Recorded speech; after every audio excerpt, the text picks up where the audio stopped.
السلام علیکم۔ آج کی کہانی استاد اور شاگرد۔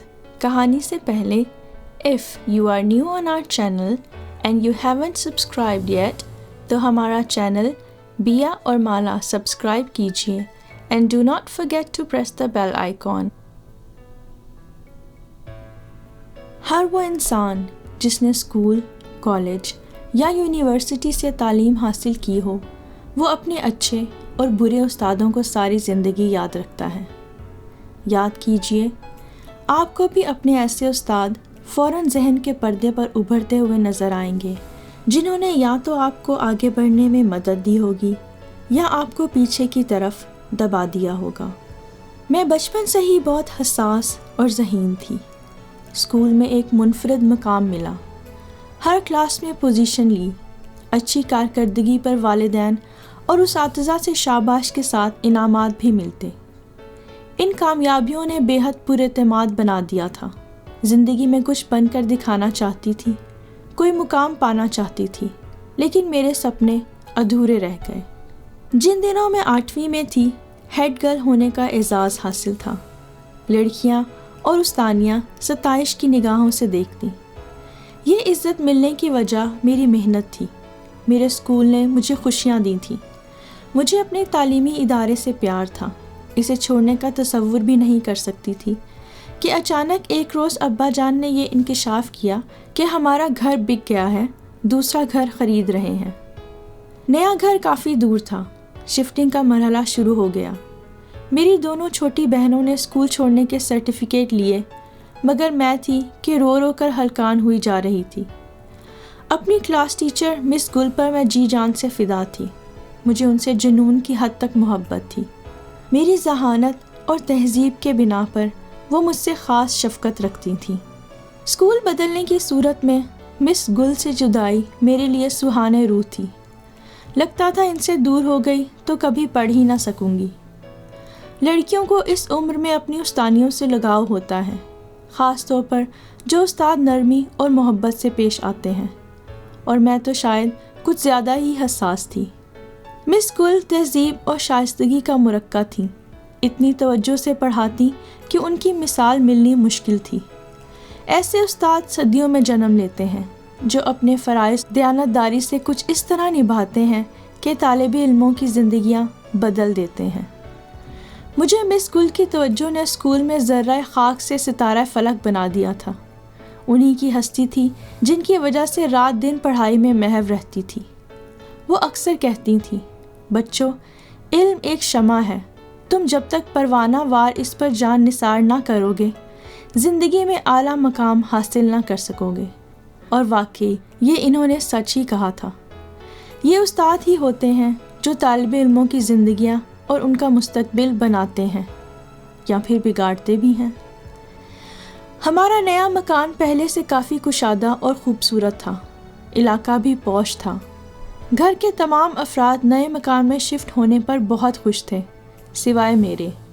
مجھے اپنا اسکول چھوڑنے کا غم کھا رہا تھا، کسی قیمت پر اسے خیر بات کہنا نہ چاہتی تھی۔ پہلی کلاس سے 8ویں تک ہم جماعتوں سے لگاؤ اور بچپن کی سہیلیاں، گویا یہ سب تعلق حاصل زندگی بن چکا تھا۔ تبھی رو رو کر جان آدھی کر لی۔ والدین نے میری حالت دیکھی تو آپس میں مشورہ کیا کہ کیوں نہ مومنہ کو چچا کے گھر رہنے دیا جائے تاکہ یہ میٹرک وہاں سے کر لے، یوں ایک بڑے جذباتی صدمے سے بچ جائیں گے۔ میرے والدین خاصے سمجھدار تھے۔ چچا جان کا گھر نزدیک تھا۔ ابو نے اپنے بھائی سے مشورہ کیا، چچا نے مجھے اپنے گھر رکھنے پر خوشی کا اظہار کیا۔ ان کے 2 ہی بیٹے تھے، دونوں پڑھنے کی خاطر بیرون ملک گئے ہوئے تھے اور بیٹی کوئی نہ تھی۔ چچی نے بھی یہی کہا کہ مومنہ میری بیٹی ہے، ہمارے ساتھ رہے گی تو مجھے بے حد خوشی ہوگی۔ یوں میں نئے گھر میں شفٹ ہونے کی بجائے اپنے کپڑے اور ضرورت کا سامان سمیٹ کر چچا کے گھر پہنچ گئی۔ چچا کے گھر سکونت پذیر ہونے کے سبب اسکول مزید نزدیک ہو گیا، اب پیدل جا سکتی تھی۔ بہت مسرور تھی کہ اسکول تبدیل نہ کرنا پڑا۔ امی ابو چھٹی کے دن آ کر مل جاتے یا میں نئے گھر چلی جاتی۔ وقت اب پہلے سے بھی زیادہ اچھا گزرنے لگا۔ خوب دل لگا کر سالانہ امتحان کی تیاری کر رہی تھی۔ شروع میں چچی نے چاؤ کیے، کھانا ہاتھ میں دیتی، کوئی کام نہ بتاتی، لیکن رفتہ رفتہ معلوم نہیں کیوں ان کا رویہ بدلنے لگا۔ سمجھ تب آئی جب معلوم ہوا کہ ان کو کینسر کی موذی بیماری نے پکڑ لیا ہے۔ وہ اکثر بیمار رہنے لگی تھیں اور بستر پر ہی رہتی۔ ٹیسٹ وغیرہ کرائے تو بیماری کا علم ہوا۔ مریض کو ایسے مرض کا پتہ چل جائے تو وہ ہمت ہارنے لگتا ہے۔ چچی بھی چڑچڑی رہنے لگی۔ اس گھر میں میری پوزیشن پہلے جیسی نہ رہی۔ بیٹی سمجھ کر گھر میں قدم رکھا تھا تو مجھے بیٹی بن کر دکھانا بھی تھا۔ انہیں بیماری دیمک کی طرح کھا رہی تھی۔ ایسے میں چچی کی تیمارداری اور ان کا خیال رکھنا میرا فرض بنتا تھا۔ انہی دنوں ملازمہ بھی کام چھوڑ گئی تو چچی کے گھر کے کام کا سارا بوجھ مجھ پر ہی آ پڑا۔ صبح اسکول جاتی، دوپہر کو آ کر بمشکل 5 منٹ آرام کرتی اور پھر گھر کے کام میں جٹ جاتی۔ صبح 4 بجے بیدار ہونا آسان نہ تھا۔ فجر کی نماز کے بعد تھوڑا سا سبق یاد کرتی، پھر ناشتہ بناتی، چچا اور چچی کو ناشتہ دے کر اسکول روانہ ہو جاتی۔ واپسی میں پھر ڈھیر سارا گھریلو کام منتظر ہوتا۔ دوپہر کا کھانا، جھوٹے برتن اور گھر کی صفائی۔ اس کے علاوہ چچا اور چچی کے لیے کھانا لگانا، برتن سمیٹنا، غرض کہ ایک جوخم تھا جس میں میں گھر گئی تھی۔ ایسے میں بے فکری سے پڑھائی کے لیے وقت نکالنا ممکن ہی نہ تھا، لیکن اپنے اسکول کی خاطر میں نے یہ جوخم بھی قبول کر لیا۔ رات 8-9 بجے فراغت ہوتی تو کتابیں کھول کر پڑھنے بیٹھ جاتی۔ رات گئے تک پڑھتی، نیند پوری نہ ہوتی اور صبح اٹھ کر جانا ہوتا۔ ان حالات میں امی ابو سے شکوہ نہ کیا کہ کہیں اسکول سے نہ اٹھا لیں۔ 9ویں میں سائنس کے مضامین لیے کیونکہ میرا ارادہ ڈاکٹر بننے کا تھا۔ تبھی روز اول سے پڑھائی میں محنت کو شعار بنایا تھا۔ یہی مقصد زندگی تھا۔ پر کبھی کبھی انسان جو سوچتا ہے وہ ہوتا نہیں۔ جب میں 9ویں جماعت میں پہنچی تو ہماری کلاس ٹیچر تبدیل ہو گئیں۔ یہ کوئی نئی ٹیچر تھی جو کسی اور اسکول سے آئی تھی۔ ہم ان کو اور وہ ہمیں نہیں جانتی تھیں۔ پہلے روز کلاس میں آئیں تو صفائی پر لیکچر دینے لگی۔ پھر پوچھا کہ کن کن لڑکیوں نے حفظان صحت کے اصولوں کا خیال رکھا ہوا ہے، روز نہا کر آیا کریں۔ پھر کلاس میں ٹہلتے ہوئے لڑکیوں کے بالوں کو ہاتھ سے الٹنے پلٹنے لگی کہ دیکھیں کس کی سر میں جوئیں تو نہیں ہیں۔ میں ہمیشہ ہی پہلی صف میں آگے بیٹھا کرتی تھی۔ میرے سر کو ٹٹولا۔ میں مطمئن بیٹھی تھی کیونکہ میں روز ہی نہاتی تھی اور صاف ستھری رہتی تھی، اور سر میں جوئیں ہونے کا تو سوال ہی پیدا نہیں ہوتا تھا۔ لیکن کہتے ہیں کہ مصیبت پوچھ کر نہیں آتی۔ خدا جانے کب کیسے کسی کی جوں میرے سر میں چڑھ گئی۔ چچی بھی بیماری کی وجہ سے روز نہیں نہاتی تھی۔ ہو سکتا ہے ان کا دوپٹہ کسی وقت میں نے اپنے سر پر رکھ لیا ہو۔ بہرحال ٹیچر نے میرے سر سے ایک جوں پکڑ لی۔ بس پھر کیا تھا، میری شامت آ گئی۔ درستی سے کہا، اے لڑکی کھڑی ہو جاؤ۔ میں بوکھلا کر کھڑی ہو گئی۔ ساری ٹیچرز مجھے ہمیشہ پیار اور عزت سے بلاتی تھیں۔ یہ پہلا موقع تھا جو اس نئی ٹیچر مس لبنہ نے اس طرح حقارت سے مخاطب کیا تھا۔ سخت سبکی محسوس ہو رہی تھی۔ اسکول کی ہیڈ گرل کی اتنی بے عزتی ہو گئی کہ کسی نے سوچا بھی نہ ہوگا، اور میں تھی کہ زمین میں گڑی جا رہی تھی۔ انہوں نے اسی پر بس نہیں کیا بلکہ کلاس سے باہر نکال دیا۔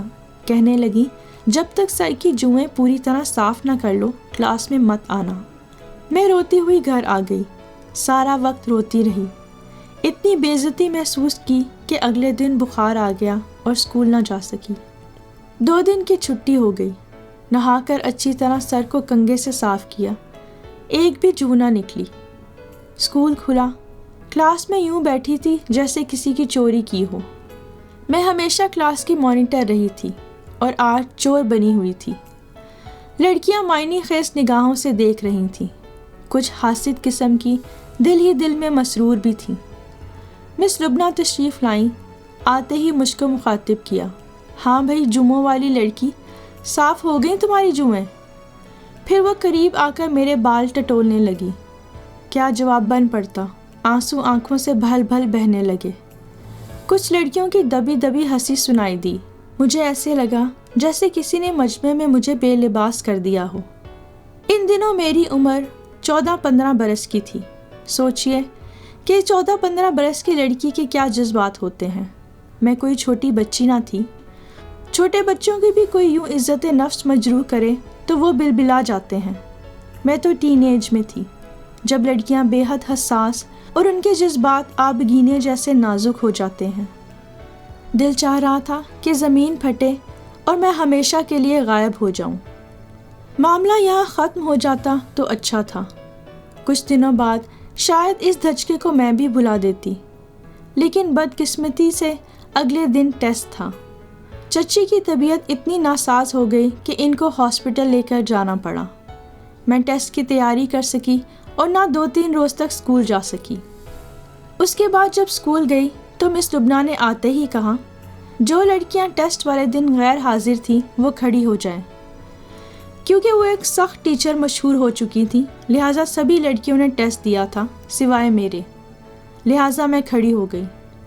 انہوں نے فرمایا، اچھا تو جمعوں والی لڑکی تم نے ٹیسٹ نہیں دیا، تو اس روز تم اس لیے نہیں آئی کہ ٹیسٹ تھا۔ میں نے کچھ بتانے کو منہ کھولا ہی تھا کہ 2-3 فٹے دھڑ دھڑ میرے کندھے پر جڑ دیے۔ مجھے ان سے یہ توقع ہرگز نہ تھی، کیونکہ آج تک کبھی کسی ٹیچر نے نہ مارا تھا اور نہ ہی میں نے مار کھائی تھی۔ جو لڑکی ہمیشہ کلاس میں اول آتی ہو، روز اپنا کام باقاعدگی سے گھر سے کر کے لاتی ہو، جس کی نصابی سرگرمیوں میں کارکردگی اعلیٰ ترین ہو، وہ کیسے ٹیچر سے مار کھا سکتی ہے؟ ہاں، کیوں ٹیسٹ نہیں دیا تم نے؟ انہوں نے دوبارہ کہا۔ جی وہ میری چچی بیمار تھی۔ 2-4 فٹے اور مار کر کہا، ٹیسٹ سے تمہاری چچی کی بیماری کا کیا تعلق ہے بھائی؟ میں ان کو کیسے بتاتی کہ میں چچی کے گھر میں رہتی ہوں اور ان کو کیا بیماری ہے، کتنی دیکھ بھال کرنی پڑتی ہے ان کی، کیونکہ کوئی دوسرا ان کی دیکھ بھال کرنے والا نہیں ہے۔ یہ ساری وضاحتیں دھری کی دھری رہ گئی۔ انہوں نے مزید بولنے اور میری پرابلم سمجھنے کا موقع ہی نہ دیا۔ دھڑا دھڑ اسکیل سے پٹائی کر کے کلاس سے باہر نکال دیا، جیسے مجھ سے کوئی دیرینہ دشمنی ہو۔ میں روتی ہوئی گھر آ گئی۔ پہروں سوچا کہ آخر اس ٹیچر کا رویہ مجھ سے ایسا کیوں ہے، جبکہ میں ایک لائق لڑکی ہوں۔ اب تک ان کو جان لینا چاہیے کہ میرا ماضی کا تعلیمی ریکارڈ کتنا شاندار ہے۔ پھر تو طرح طرح کے سوالات نے ذہن میں ہلچل مچا دی۔ کیا ٹیچرز ایسے ہوتے ہیں؟ ان کی ذہنی سطح اتنی کمزور ہو سکتی ہے؟ یہ اتنی گری ہوئی کیوں ہے؟ ٹیچر کو تو ہر لحاظ سے اعلیٰ کردار، اعلیٰ سوچ اور اعلیٰ ظرف ہونا چاہیے۔ کسی عورت یا مرد کو استانی یا استاد کا اعلیٰ مقام عطا کرنے سے پہلے کیا ان کی سوچوں کو جانچنے کا کوئی پیمانہ ہمارے ملک میں رائج ہے کہ نہیں؟ یا ہر کس و ناقص کو یہ اعلیٰ رتبہ دے دیا جاتا ہے؟ ان لوگوں میں کچھ ذہنی مریض بھی تو ہو سکتے ہیں نا، میری استانی لبنہ کی طرح۔ وہ مجھے ذہنی مریض ہی لگتی تھی۔ میرا ناپختہ ذہن ان سوالوں کے جوابات تلاش کرنے سے قاصر تھا۔ ان سوالوں میں الجھ کر زخمی ہونے لگی۔ دل یکدم پڑھائی سے، اسکول سے اچاٹ ہو گیا۔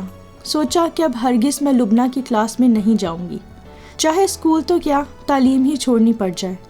مجھ میں اپنی مزید بے عزتی برداشت کرنے کی سکت نہ تھی، اور استاد ہونے کے زعم میں وہ کچھ بھی کر سکتی تھی۔ یقین ہو گیا کہ وہ روز کسی نہ کسی بات پر میری بے عزتی ضرور کریں گی۔ ہر روز مجھے کلاس سے نکال باہر کریں گی، کیونکہ ان کو مجھ سے اللہ واسطے کا بیر ہو گیا تھا، ایسے ہی جیسے کچھ استادوں کو کچھ بچوں سے ہو جاتا ہے، کیونکہ وہ خود ذہنی پسماندہ ہوتے ہیں۔ ان دنوں میں ویسے ہی بہت حساس ہو گئی تھی۔ چچی کی بیماری اور ان کے گھریلو مسائل نے مجھے ہلکان کر ڈالا تھا۔ یہ غم بھی دیمک کی طرح چاٹ رہا تھا کہ پہلے جیسی توجہ اور وقت اپنی تعلیم کو نہیں دے پا رہی۔ یقیناً اس بار اول پوزیشن لینا مشکل ہوگا۔ بالآخر فیصلہ کر لیا کہ میں یہ اسکول چھوڑ دوں گی۔ اب بات سمجھ میں آ گئی کہ میں اسکول اپنی مہربان استانیوں کی وجہ سے نہیں چھوڑ پا رہی تھی، خصوصاً مس گل کی وجہ سے، جو ہر قدم پر میری رہنمائی کرتی تھیں، حوصلہ بڑھاتی تھیں، اعتماد دیتی تھیں، عزت کرتی تھیں۔ انہوں نے میرے اندر چھپے جوہر کو پہچان لیا تھا، اسے اپنے بدترین اور مغرور رویے سے ملیا میٹ نہیں کیا تھا، بلکہ شفقت بھرے رویے سے جلا بخشی تھی۔ کتنا فرق تھا مس گل اور مس لبنہ میں۔ ایک نے خاک سے آسمان کا روشن تارا بنا دیا اور ایک نے روشن ستارے کو خاک میں ملا دیا۔ اس بار ابو امی لینے آئے تو میں نے کہا کہ مجھے اسکول چھوڑنے کا سرٹیفکیٹ بنوانا ہے، آپ پرنسپل کے پاس جائیے، میں اپنے اس اسکول کو خیر آباد کہنا چاہتی ہوں، آپ لوگوں کے ساتھ رہوں گی۔ چچی کی بیماری آخری سٹیج پر ہے، میں اکیلی ان کو سنبھال نہیں سکتی ورنہ اپنی تعلیم جاری نہیں رکھ پاؤں گی۔ والدین میرا مسئلہ سمجھ گئے، وہ پرنسپل کے پاس سرٹیفکیٹ لینے گئے۔ پرنسپل نہیں چاہتی تھی کہ میں اسکول چھوڑ دوں۔ وہ ابو کو سمجھانے لگی کہ بچی کو میٹرک یہاں سے پاس کرنے دیں، مومنہ بہت لائق اور ہونہار بچی ہے، اس کی وجہ سے ہمارے اسکول کا نام روشن ہوگا۔ ابو نے مجبوری بتا کر بالآخر پرنسپل کو اسکول لیونگ سرٹیفکیٹ دینے پر آمادہ کر لیا، لیکن بہت افسردہ ہو کر انہوں نے یہ سرٹیفکیٹ بنا دیا۔ چچی کو ان کی بہن آ کر لے گئی اور میں امی ابو کے پاس نئے گھر آ گئی، لیکن اب میرا دل اتنا ٹوٹ گیا تھا کہ یہاں آ کر بھی اسکول میں داخلہ نہ لیا، بس گھر کے کاموں میں خود کو مصروف و مشغول کر لیا۔ پڑھائی کا شوق آہستہ آہستہ دل میں دم توڑتا گیا۔ امی ابو نے بہت سمجھایا، ان کے بہت مجبور کرنے پر میں نے پرائیویٹ میٹرک کے امتحان دے دیے اور پاس بھی ہو گئی۔ اسی طرح میں نے ایف اے اور بی اے بھی پرائیویٹ ہی کیا، کیونکہ میں کسی بھی ٹیچر کی شکل دیکھنے کو تیار نہیں تھی۔ بی اے کے بعد میری شادی ہو گئی۔ شادی کے یکے بعد دیگرے 3 بچوں کی ماں بن گئی۔ زندگی سکون سے گزر رہی تھی کہ شادی کے 8 سال بعد میرے شوہر اچانک ایک حادثے میں انتقال کر گئے اور میں بیوہ ہو گئی۔ گھر اور بچوں کی ذمہ داری میرے کندھوں پر آن پڑی۔ ذہین ہونے کے باوجود مجھے کہیں بھی نوکری نہ مل سکی، کیونکہ میرے پاس صرف بی اے کی ڈگری تھی۔ اس وقت اپنی ٹیچر لبنہ سے مجھے شدید نفرت محسوس ہوئی۔ میں سوچتی کہ نہ وہ کچی عمر میں میری تحقیر کرتی اور نہ میں اسکول سے باغی ہوتی تو شاید آج میں بھی ڈاکٹر ہوتی اور اپنے بچوں کی بہتر اور آسانی سے پرورش کر سکتی۔ ابو کا انتقال ہو چکا تھا۔ امی نے میرے حالات دیکھے تو گھر بیچ کر رقم مجھے دے دی۔ میری دونوں بہنوں نے کوئی اعتراض نہ کیا، کیونکہ وہ میرے حالات جانتی تھیں اور اپنی شادی شدہ زندگی میں خوش تھیں۔ میں نے اس رقم سے اپنے گھر میں ٹیوشن سینٹر کھول لیا۔ امی بچوں کی دیکھ بھال کرتی اور میں ٹیوشن سینٹر چلاتی۔ ساتھ ہی ساتھ میں نے ایم اے کی تیاری شروع کر دی۔ آہستہ آہستہ ٹیوشن سینٹر چل نکلا۔ علاقے کے بچے اور ان کی مائیں میری ذہانت اور اخلاق کی گرویدہ ہو گئیں۔ وقت یوں ہی گزر گیا۔ میں نے ایم اے کر لیا اور اپنے گھر میں ٹیوشن سینٹر کو اسکول میں بدل لیا۔ اب میں ایک چھوٹے سے پرائیویٹ اسکول کی پرنسپل ہوں۔ اپنی تمام ٹیچرز کو اپوائنٹ کرنے سے پہلے میں خود ان کا انٹرویو کرتی ہوں، ان کی ذہن کی مثبت سوچ اور شعور کو پرکھتی ہوں، اور جس ٹیچر کے کردار اور اخلاق میں مجھے ذرا سا بھی جھول نظر آتا ہے میں اسے اپنے اسکول کے بچوں سے دور رکھتی ہوں، کیونکہ ایسی ہر ٹیچر میں مجھے اپنی مس لبنہ نظر آتی ہیں، اور میں اپنے اسکول کی کسی بچی کو پھر سے اپنی طرح استاد جیسے محترم رشتے سے نفرت نہیں کروانا چاہتی۔